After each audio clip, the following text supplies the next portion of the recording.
Estareha. Meron muli tayong update patungkol pa rin sa ating minomonitor na si Bagyong Paulo with international name na Matmo as of 5 p.m. araw ng Friday.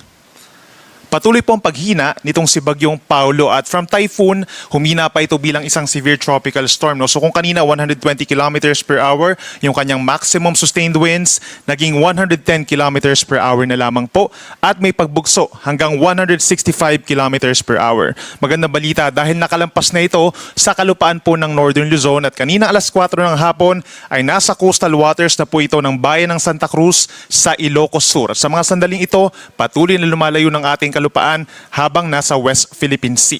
Isa pang magandang balita, patuloy ang pagbilis din nitong si Bagyong Paulo palayo ng ating kalupaan, moving west-northwest at 35 kilometers per hour.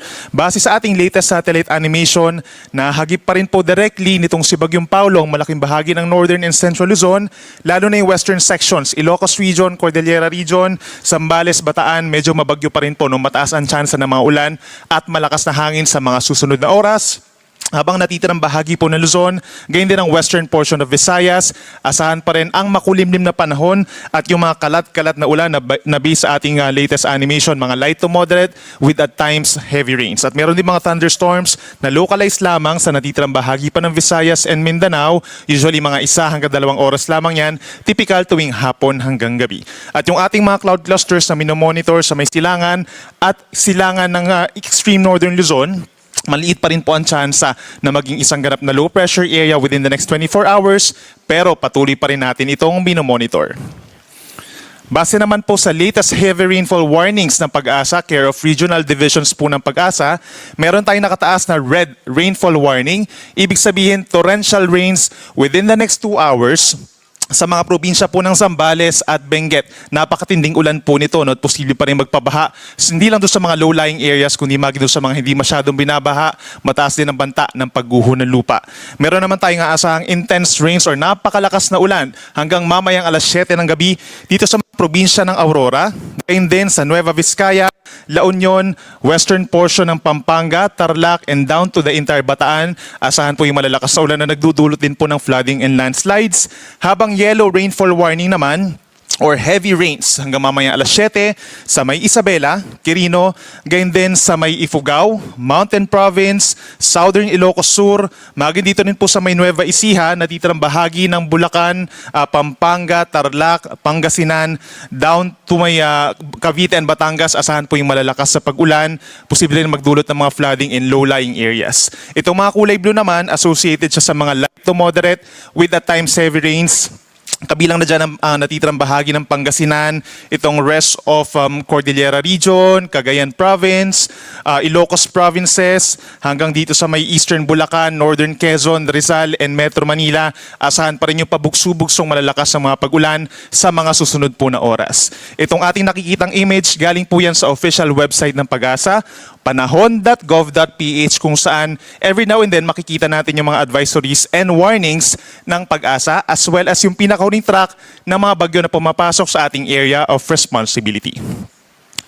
Base naman po sa pinakahuling track ng Pag-asa, inaasahang kikilos pa rin west-northwest or palayo na ng ating kalupaan itong si Bagyong Paulo. At base sa ating latest track, lalabas ito ng ating power pagsapit bukas ng madaling araw.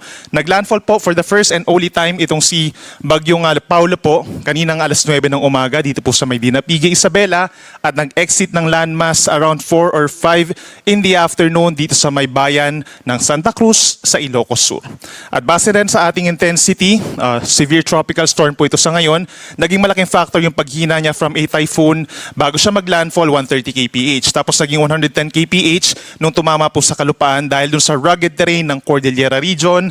At pagsapit naman dito sa West Philippine Sea, pagbalik niya sa katubigan, muli siyang kukuha ng enerhiya at lalakas muli hanggang 140 kilometers per hour paglabas na ng ating area of responsibility. May kalawakan din po ang bagyo, nasa 450 kilometers sa itaas na bahagi at 250 kilometers naman sa ilalim na bahagi, kaya nahagip pa rin malaking bahagi ng Northern and Central Luzon. At nasa edge pa rin po ang Metro Manila, Rizal, and Northern Quezon nung outer radius or pinakang outer part nitong si Bagyong Paulo. Kaya paminsan-minsan po talaga nararamdaman natin yung mga pagbugso ng hangin. Maging dito rin sa lalawigan ng Bataan. Sa ngayon po, dahil siya ay severe tropical storm, meron na tayong nakataas na wind signal number 3. So tinanggal na po natin yung signal number 4. Signal number 3 is raised pa rin sa may Ilocos Sur, gayon din sa buong La Union, southwestern portion of Abra, western portion of Kalinga, western portion of Mountain Province, western portion of Ifugao at buong Benguet, signal number 3. So may kalakasan pa rin po yung hangin hanggang 115 kilometers per hour. Posible pa rin niya makasira ng ilang bahay, lalo na po yung yari sa kahoy, pagpatumba po ng puno at ilang poste ng kuryente. Signal number 2 naman sa may southern portion of Ilocos Norte, gayon din sa buong Pangasinan, signal number 2, rest of Abra, rest of Kalinga, natitirang bahagi ng Mountain Province at ng Ifugao, gayon din sa western portion of Isabela, northwestern portion of Quirino, northern and central portions of Nueva Vizcaya at hilagang bahagi ng Nueva Ecija, signal number 2.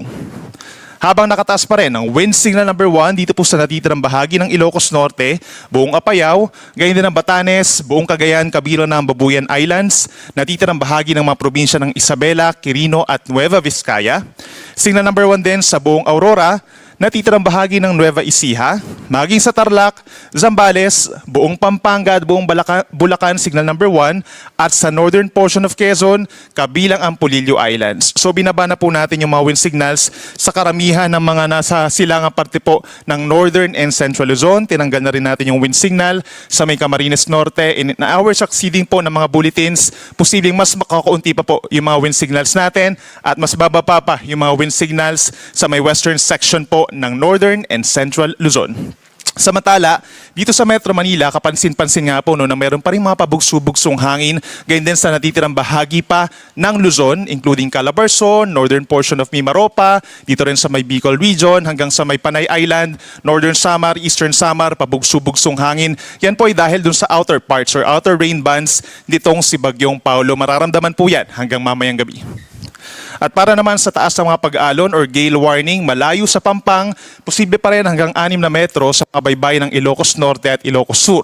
Posible hanggang 5 metro naman dito sa baybayin ng Cagayan, kabilang ang Babuyan Islands, at hanggang 4.5 meters naman sa baybayin ng Isabela, Northern Aurora at baybayin po ng La Union. Delikado pa rin ang pagpalaot sa mga nabanggit na lugar, pero pagsapit bubukas ng madaling araw, posible mabawasan pa yung taas ng mga pag-alon dito sa mga nabanggit natin na lugar. Most likely yung nasa may Ilocos region na lamang po mananatili at 4.5 meters sa umaga, and then mawawala na yung gale warning natin sa may eastern section ng Northern and Central Luzon.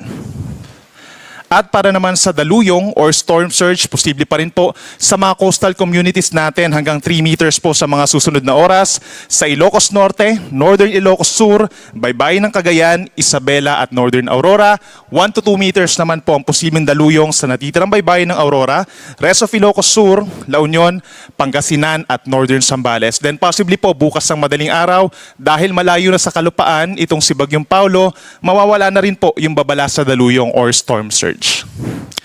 At para sa mga nagtatanong kung ano nga ba magiging taya ng panahon over this weekend, bukas kasi ng madaling araw nakalabas sa punang PAR itong si Bagyong Paulo. So ibig sabihin, by morning, meron pa rin mga lugar na magkakaroon ng maulap na kalangitan sa western section of Luzon. Kabilang na dyan, itong bahagi po ng Ilocos region, down to Zambales, Bataan, mga nearby areas pa sa may Tarlac and Pampanga, down to Occidental Mindoro and Palawan. Cloudy skies pa rin sa umaga at merong kalat-kalat na ulan at mga thunderstorms, pero improving weather conditions na po in general for most of Luzon. Kabilang na dyan ang Metro Manila. Mababawasan yung mga pag-ulan, hindi na ganun kadalas, pero may chance pa rin po ng mga pulupulong ulan at mga pagkidlat pagkulog sa hapon hanggang sa gabi. Similar for the entire Visayas and Mindanao, yung weather conditions natin as the past few days. Then pagsapit naman ng linggo, malaking bahagi na ng bansa ang magkakaroon ng bahagyang maulap at minsan maulap na kalangitan, may kainitan sa tanghali, possible pa rin yung mga pulupulong ulan or pagkidlat pagkulog. At para naman sa ating tropical cyclone threat potential forecast, base po sa Climatology Division ng Pag-asa, meron panibagong sama ng panahon po na napapasok ng ating Philippine Area of Responsibility pagsapit early next week. So mabubuo siya dito sa may parte nga east of extreme northern Luzon, pagsapit po ng early next week nga, and then afterwards, papasok siya ng PAR sa kalagitnaan ng susunod na linggo, and possibly pagsapit po ng Wednesday or Thursday, malapit na siya dito sa may northern Luzon. Pero posible pang mabago po itong assessment natin regarding sa mabubuong sama ng panahon. No? Mababa pa ang tsansa na ito ay magiging isang bagyo. So, possibly low pressure area po siya habang mabubuo dito sa may labas ng ating PAR, papasok sa may silangan ng Northern Luzon, lalapit dito. Pero yun nga, possible na dito lamang siya sa may timog na bahagi ng Taiwan pagsapit ng Thursday or sa may Northern Luzon pagsapit din po ng Thursday. So lagi magantabay sa ating mga updates regarding sa potential po ng mga sama ng panahon sa ating bansa.